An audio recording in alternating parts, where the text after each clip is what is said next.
Well, everyone, the Samsung Galaxy S22 Plus is one of those phones that came out a few years ago, back in 2022. It's approaching 2 years old right now, but I will still tell you it's easily one of the best phones you can probably buy. It's a very solid phone across the board. It's not perfect or anything, but I do think Samsung did a really good job with it, and by far it's one of my most favorite phones that Samsung's ever made. Now, if you want to pick up this phone or some other phones I'd recommend buying this year, links will be down in the description. You can get them from there and you can help support the channel at the same time. Now, starting off with the outside of the Samsung Galaxy S22 Plus, on the front of this particular phone, you can see we have a massive 6.6-inch dynamic AMOLED display. And it's a very big panel, but it's a very good panel.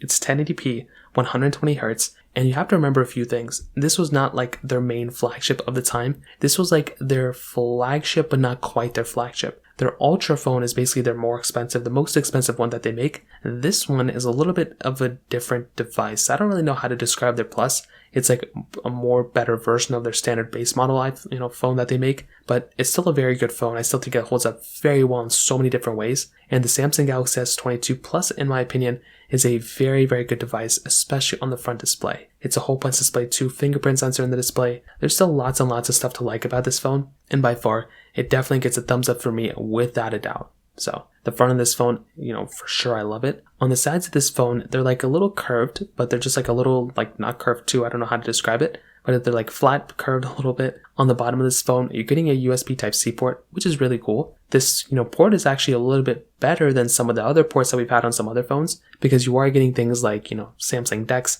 and some other things like that on this type of phone, which is genuinely very cool. So having that type of capability from this device from that perspective is genuinely a very, very cool thing. So I like that a lot on this type of device as well. And that is kind of most of the things that we're kind of getting on this phone on the, sides. You're not getting a headphone jack or micro SD card slot on this phone, which is kind of expected at this point. On the backside, you're getting your frosted glass back on this phone, which looks good. Like I said before, there really isn't that much to complain about here from that particular standpoint on this type of device. You're getting a very good type of experience all across the board on this type of phone, which is something I like a lot from this type of device there. So again, it's not perfect, but it's still a very good frosted glass back, which feels very good and very expensive too, if that's something that you're into. On top of that, you're getting your triple camera setup there, which is very cool. Your, reverse wireless charging, which is another cool feature. And without a doubt, there's just endless amounts of things to love about this phone. I think it feels very good in the hand. I think it looks very, good in the hand. And like I said, I think that in of itself is probably some of the strong suits of this particular device from that perspective.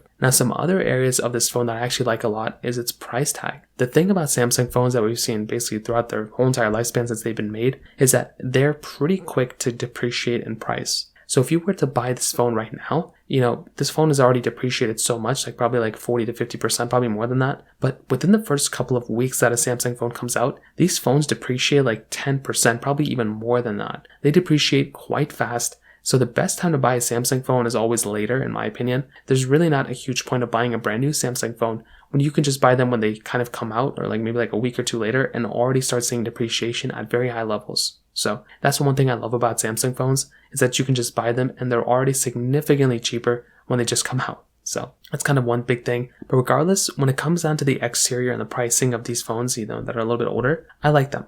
I love these phones a lot, and I'm very, very excited to see how they kind of hold up in the next couple of years. So in terms of the outside, that kind of covers it up there. Now, in terms of the, camera side of things, it's still easily a very, very good camera that I'm a massive fan of. So you have a 50 megapixel wide angle lens, a 10 megapixel telephoto lens, and then a 12 megapixel ultra wide camera. And then on the front, you're getting a 10 megapixel wide angle lens. Now, this is something I love a lot about these particular phones, is that, again, you can just buy this phone and still have easily one of the best cameras that are available. It is by far probably one of the better cameras you can probably buy in this day and age. And the thing is that this isn't even the Ultra. The S22 Ultra has a much better, camera than this thing. But the thing I love about these cameras is that they just hold up so well for a long, long period of time. So you can genuinely just buy this phone today and still feel like you have a very, good camera, for basically everything you'd ever do. So this is, again, by far some of my most favorite things going on for this particular phone. Now, I will tell you the only downside, not the downside, but like the only thing that kind of irks me the wrong way a little bit about these phones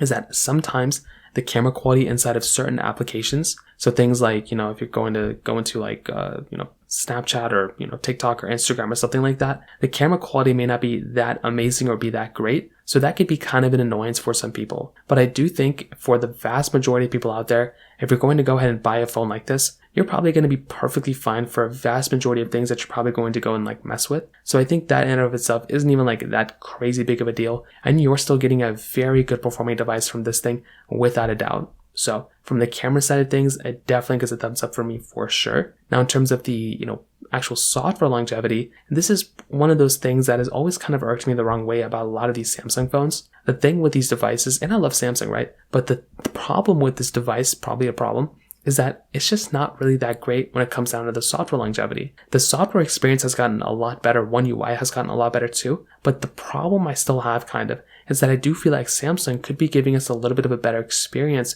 when it comes down to the, software longevity. iPhones last for a very long amount of time. Now Google phones are lasting for a long amount of time. I really do hope Samsung kind of improves their software longevity in giving us at least 6 years of security updates and software updates. They don't have to give us 8 or 7 that Google's doing, but I would appreciate if they could kind of expand it more than what they're doing before. So I guess we're going to see what happens, but I do think that's going to be one area that we're going to start seeing some improvements on probably in the next couple of years. Now, in terms of the performance side of things, this device does have that Qualcomm Snapdragon 8 Gen 1 chipset inside with 8GB of RAM. Now this phone's performance, I will tell you, it's still a very good performing device. You were easily still getting a very, very good performing phone from this device pretty much in every single way. And that's exactly what you'd love to see. I love seeing this type of device getting this type of capability and this type of performance. There were always some problems with the 8 Gen 1 chipsets though. I think a lot of people complained basically a lot about, they complain a lot about the throttling. I kind of saw that too sometimes. But I had a pretty good time with this, chipset and this performance.